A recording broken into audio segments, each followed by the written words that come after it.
Hello everyone, and welcome back to another Monster Legends Monster Analysis.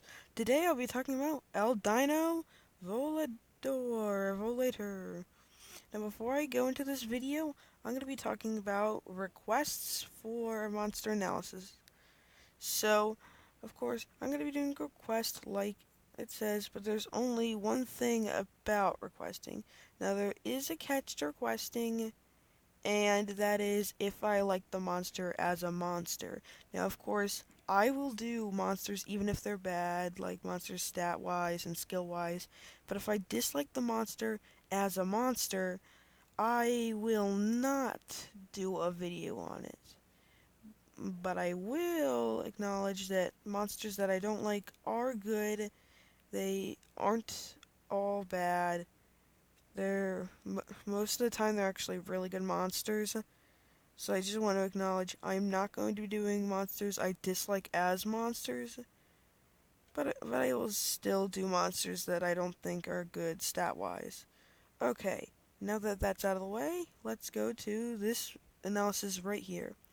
The son of Gangster Source doesn't want to continue the family business. Instead, he wants to become a wrestler. He's got everything he needs, the charisma, the power, and a cool name. El Dino Volador. He might even be better than his idol, Plymouth. So, that's an okay description. Let's look at his stats. His power is 3,509. That's a pretty good power. It's the common power for attackers. I see that power a lot when we're talking about attackers. So let's go to his life, 29,255. That's a pretty good life, not 30,000, which is what I consider a good life or a pretty good life. So this is okay, but it's not the best. Speed is 3,421. Now, this is a pretty good speed, but not the best. And a lot of people consider this monster a deny monster, as you will see with the skills. I don't think he's full deny, I think he's secondary deny. And a very good attacker as well. So I'd give him 2 speed, 1 strength. Or maybe a speed, a team speed, and a strength, if you really want to go that far. But still, I think he is part deny and part attack, even though a lot of people say give him 3 speed runes and say he's full deny because of 1 skill. Okay, let's look at his gold, 155 per minute. Or no, yeah, gold per minute, 155 per minute. That's the lowest gold monsters can get, legendaries can get. So, that's not the best thing. And he has immunity to stun. Gives immunity to stun. So, that is a pretty good trait. The main nature monster that I remember off the top of my head, there could be other ones that stun, but the main nature monster with stunning is Turkera, or no, that's a special attack, Roasty. For some reason, whenever I remember Roasty, I always think of his special attack name for some reason. Okay, so Roasty, he's not the best monster, he's only good for his AoE stun. So he used to be the best stunning monster in the game.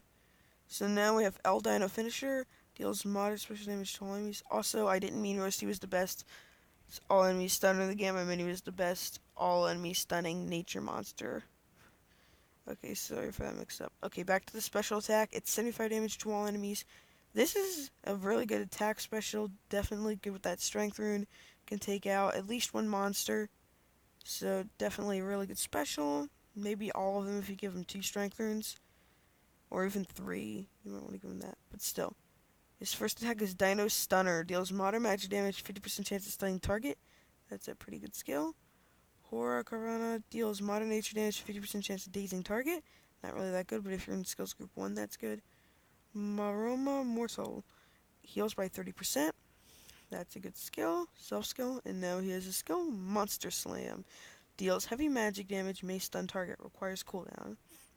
So this is 50 damage to a single target, stuns it, and has a 2-turn cooldown. So this might be a skill you want to run. And now we have Monster Salt, or Moonster Salt. Deals very heavy nature damage, Mayday's target, requires cooldown, only has a 1-turn cooldown, does 65 damage, and costs 31 stamina, and of course dazes, which reduces their power 25% and accuracy by 25%. Daze is good to apply to your enemies, especially with his best attacking move. This is the highest damaging move he has, which is pretty good.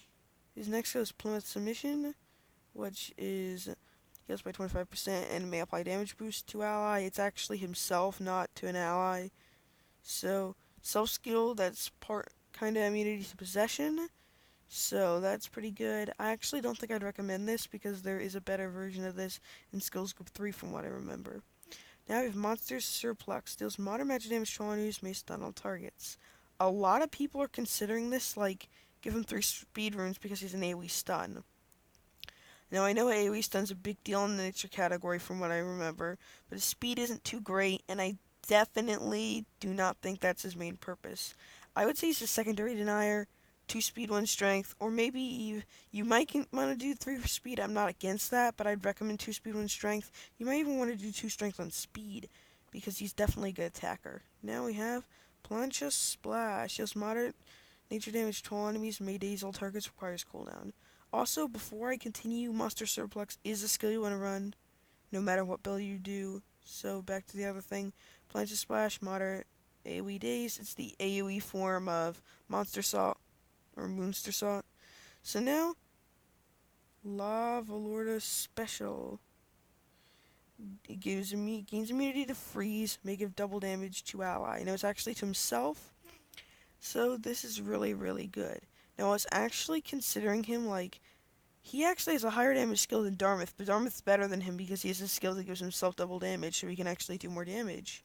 I was actually considering that to myself when I was looking at this guy in the wiki before, but then, double damage, so he can do more damage than General Dartmouth. And what I mean by that is, double damage, and then you use Moonster Saw, and you can take out whatever enemy you want. And if you can't, like it's a nature monster, or let's just say it does survive, because you only have 1 strength rune if you're running my build. I'm only consider.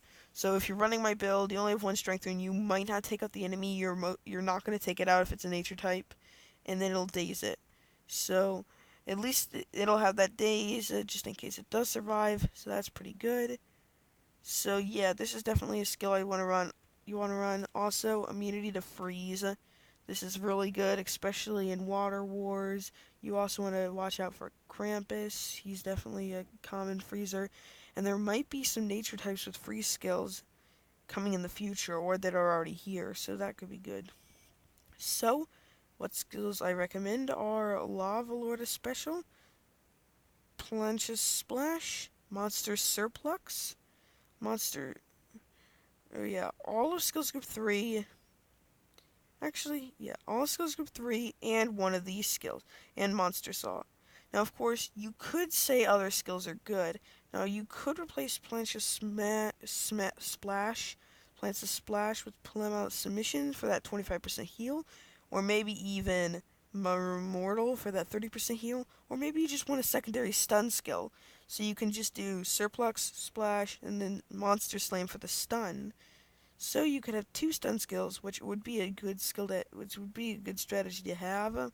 But I recommend his double damage skill, his 45 damage AoE, his 30 damage AoE stun, and his 65 damage single target daze. So that's the skills I would recommend on this monster. Of course, there are some other really good skills. You might even want to run a Skills Group 1 skill just for the good healing. But still, I think this monster is okay. I think he's a little under general tier. He might be general tier, I'm not sure. But I think he's pretty good. I actually wish I got him. He's really good with that AoE stun and that really good single attack, and that AoE daze is really powerful as well. I actually didn't think it was that good when I was looking at him before, but 45 damage is really good for an attacker. Sadly, it's nature-based, but she's a nature-based monster, so in Nature Wars that wouldn't be that good. But still, I think I rate him really, really high on the scale. So I think he's pretty good. He's not the best, but he's pretty good. Now here's El Dino Volador Egg. Here's a child, a juvenile, and adult. So there's his design. So let's do. So this is this monster. I kind of like him. So if you do too, tell me in the comments. And if you want me to cover a specific monster, tell me in the comments. And of course, I will probably be doing it. There is a chance I won't if I just dislike the monster as a whole. But if I'm okay with the monster, I will do him do it. So I hope you enjoyed. Put the monster you want me to analyze in the description if there is, and tell me your opinion on Dino Volador. I think he's pretty good, and AoE stun is always nice in the nature category, especially. So I think he's good. If you agree, tell me in the comments, like I said a bunch of times. So now I'm just repeating myself, and that's annoying, so I'm gonna have to end. Okay, hope you enjoyed, and bye.